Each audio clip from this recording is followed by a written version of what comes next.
ये एक ऐप है जो लोगों के भविष्य को बताता है। इस ऐप की ये औकात नहीं है कि ट्रेन एक्सीडेंट कब होगा ये बता दे। इस ऐप की ये औकात नहीं है कि जो शेयर मार्केट कब ऊपर नीचे आएगा ये बता दे, नहीं। लेकिन जब इस ऐप को आप देखते हो तो ऐसे फर्जी बाबा होते हैं। मुझे इस बाबा से दिक्कत नहीं है, मुझे इस ऐप से दिक्कत नहीं है, मुझे इनके पहनावे से दिक्कत है। ये जो आप तिलक लगा के बैठे हुए ना, ये हमारे हिंदू धर्म का गर्व है। ये जो आपने राधे राधे यहाँ लिखा हुआ है ना, ये हमारा सम्मान है। इस प्रकार से राधे राधे का दुपट्टा और माथे में तिलक लगा के और यहाँ पे कंठी धारा माला डाल कर ये बोल दे कि हम बाबा हैं, हम तुम्हारा भविष्य बताएंगे। और तुम भविष्य के नाम पर क्या बता रहे हो? तुम्हारी शादी कब होगी, तुम्हारी लव मैरिज कब होगी, तुम्हारी गर्लफ्रेंड तुमको कब छोड़ के जाएगी।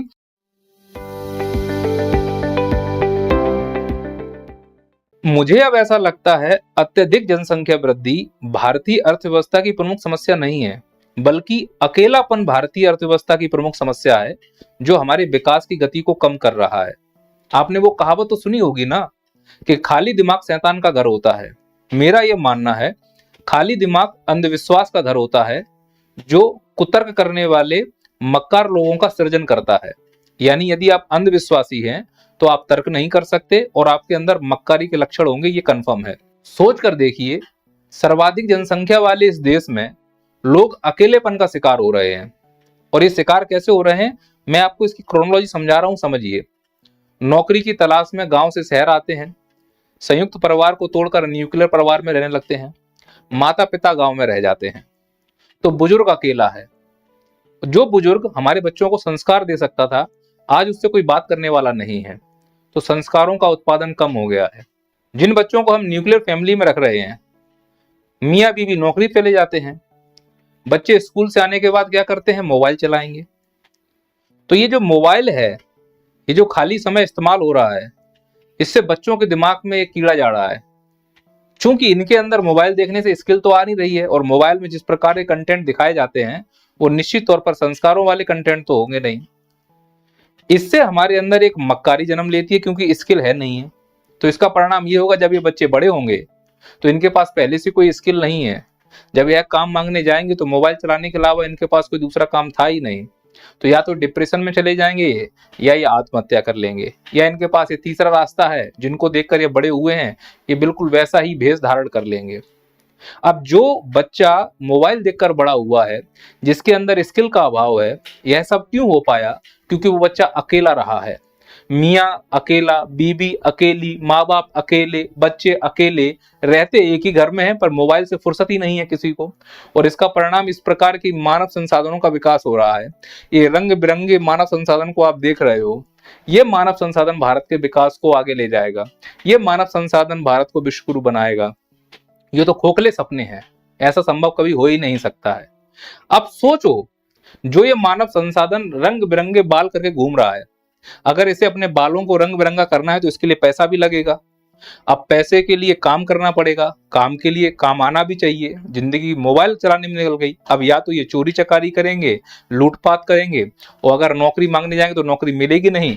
तो हमारी सरकार की इस व्यवस्था में, हमारी अर्थव्यवस्था में एक नई प्रणाली आई है मक्कारों के लिए पैसे कमाने की स्कीम, वो है सट्टा लगा लो। अब इस सट्टा लगाने में भी भाई कई सारी चीजें छुपी हुई हैं। क्रिकेट पे सट्टा लगाओ, तो जो लोग क्रिकेट पे सट्टा लगा रहे हैं उनका जीवन रोटी चल रहा है, कभी सट्टा लगता है कभी नहीं लगता है। इसमें एक बहुत कमाल की चीज छुपी हुई, जरा ध्यान से देखना। क्रिकेट के अलावा हमको पत्ते खिलाने का भी सट्टा लगाया जाता है, और इसमें जिसकी फोटो लगाई जाती है वो बड़ी ही उत्तेजनशील फोटो होती है। यानी जुए के साथ साथ तुम्हारी मानसिकता में एक हवस डाल दी जा रही है। आप किसी भी प्रकार के ऐड को देखो, वो हवस का सिस्टम बनाया जा रहा है। इस प्रकार की इमेजेस लगाई जाएंगी उभरे हुए शरीर से, जिससे तुम इस प्रकार के अवगुण सीखो, साथ ही साथ ऐसी हवस का शिकार हो। अब मानसिकता में जो हवस गई है वो किसी ना किसी माध्यम से तो बाहर निकलेगी। जब वो किसी ना किसी माध्यम से बाहर निकलती है तो उससे हमारी एनर्जी लूज हो जाती है। हम सीधी सी बात कहें, मास्टरबेशन बढ़ने की समस्या इस प्रकार के ऐड हैं, बलात्कार बढ़ने की समस्या इस प्रकार के ऐड हैं, क्योंकि खाली दिमाग शैतान का घर होता है, स्किल है नहीं है। तो या तो तीन पत्ती खेल रहे हैं, या इस प्रकार की इमेजेस देख के उनके अंदर जो जिज्ञासा आ चुकी है, जो काम भावना आ चुकी है, उससे पूरी एनर्जी लूज कर चुके हैं। तो स्किल भी नहीं है, शरीर में एनर्जी भी नहीं है, तो मजदूरी भी नहीं कर पाएंगे। तो फिर अब लास्ट में क्या बचा जीवन यापन करने के लिए? भाग्य के भरोसे बैठना है। और भाग्य के अगर भरोसे बैठना है तो कोई भाग्य बताने वाला भी होना चाहिए। इस देश में सब कुछ हवा में हो रहा है। आजकल तो फर्जी बाबा बैरागी सब आ चुके हैं, सब अपना अपना भाग्य लेकर आते हैं, वो तुम्हारा भी भाग्य बता रहे हैं। तो ऐसे कई ऐप आ चुके हैं, ऐसे फर्जी आ चुके हैं जो तुम्हारा भाग्य बताते हैं, जैसे एस्ट्रोटॉक। ये एक ऐप है जो लोगों के भविष्य को बताता है। इस ऐप की औकात नहीं है कि ट्रेन एक्सीडेंट कब होगा ये बता दे। इस ऐप की ये औकात नहीं है कि जो शेयर मार्केट कब ऊपर नीचे आएगा ये बता दे। नहीं, ये ऐप हमको दिखा क्या रहा है? ये ऐप हमको दिखा रहा है कि देखो हम तुम्हें इस प्रकार से पैसे की बात बताएंगे, रोजगार की बात बताएंगे। मतलब इन्होंने अपने प्रचार में कुछ इस प्रकार के चित्र बनाए हैं जिससे हमारी मानसिकता में ये लगे कि ये लोग हमसे रोजगार की बात करेंगे, हमारे भविष्य को सुनहरा बनाने की बात करेंगे। लेकिन जब इस ऐप को आप देखते हो तो ऐसे फर्जी बाबा होते हैं। मुझे इस बाबा से दिक्कत नहीं है, मुझे इस ऐप से दिक्कत नहीं है, मुझे इनके पहनावे से दिक्कत है। ये जो आप तिलक लगा के बैठे हुए ना, ये हमारे हिंदू धर्म का गर्व है। ये जो आपने राधे राधे यहाँ लिखा हुआ है ना, ये हमारा सम्मान है।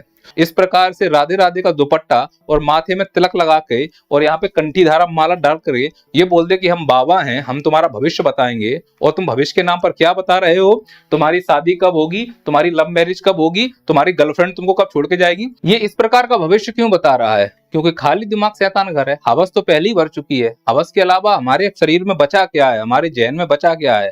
जो आता है या तो हम सट्टा लगाने की बात सोचेंगे या इस प्रकार की जो हवस के चित्र बनाए गए थे बस उसी प्रकार की बातें हमारे साथ हो रही हैं। फिर इस प्रकार के ढोंगी लोग आ जाएंगे। ये देखो भगवा रंग पहनकर हमको मूर्ख बनाया जा रहा है। ऐसे आके भगवा रंग मेकअप वेकअप करके बैठ जाओ तो इसमें ये भगवा रंग का अपमान है, ये किसी को दिख नहीं रहा है। और जब ये चीजें दिखती नहीं तो बढ़ने लगती हैं। इससे पूरे हिंदू धर्म का अपमान हो रहा है। फिर इसका लोग फायदा उठाने लगते हैं। कुछ फर्जी बाबा आते हैं, कोरोना के नाम पर दवाएं बेचते हैं और इसका हम विश्वास कर लेते हैं क्योंकि इसने भगवा धारण किया था। कई मंत्री भी इसके साथ शामिल थे तो लगता है हाँ ये सही बोल रहा है। मालूम चला कि इसने तो अप्रूवल भी नहीं लिया था, ये तो पूरी तरह से फर्जी है। फर्जी कौन हुआ, ये बाबा या ये भगवा? अगर ये भगवा फर्जी है तो फिर वो कहाँ है हिंदू के संरक्षक जो हिंदुओं की बात करते हैं?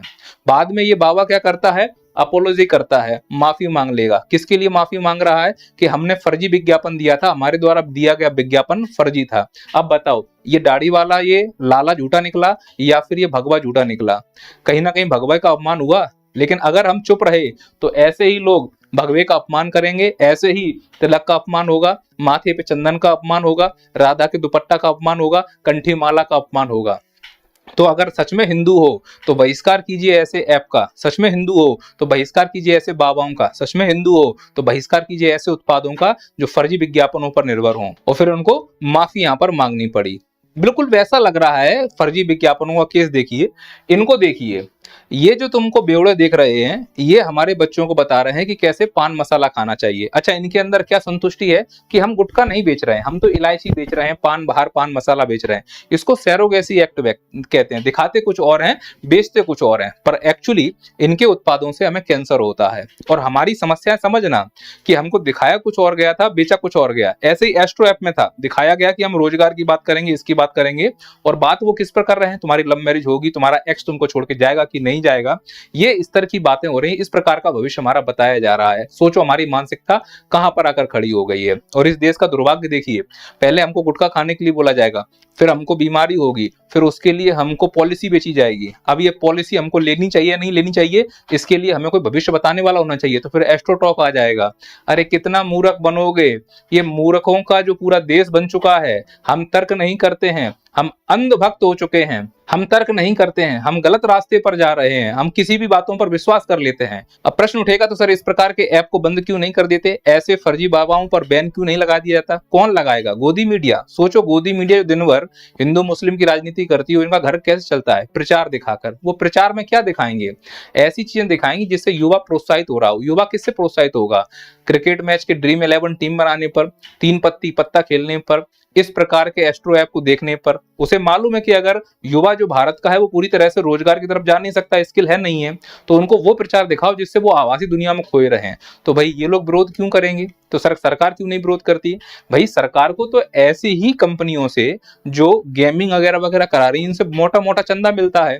तो भाई राजनीति के लिए चंदा अगर मिल रहा हो तो देश का युवा गर्त में जा रहा है जाने दो, देश गलत रास्ते पे जा रहा है जाने दो। इन सरकारों को क्या फर्क पड़ता है? इसीलिए मैं भारत के सभी युवाओं से कहना चाहता हूं, जरा सोचिए, विचारिए कि आप अपना अधिकांश समय कहाँ दे रहे हैं।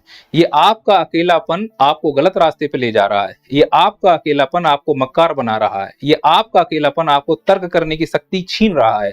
यदि आप तर्क नहीं करेंगे, सही को सही और गलत को गलत नहीं कहेंगे, तो आप निश्चित मानिए कि आपका जिंदगी बहुत लंबा नहीं है। आप ऐसे अंधकार में खो जाओगे कि आप उससे बाहर कभी नहीं निकल पाओगे, और आपकी आने वाली पीढ़ी भी उसी अंधकार में रहकर फंस जाएगी, और आपका जिस प्रकार से शोषण हो रहा है भविष्य में इसी प्रकार से शोषण होता रहेगा। आप राजनीतिक रूप से, आर्थिक रूप से समझदार बनिए, तार्किक बनिए। भारत की अर्थव्यवस्था की चिंता करने से पहले अपने घर की अर्थव्यवस्था की चिंता कीजिए।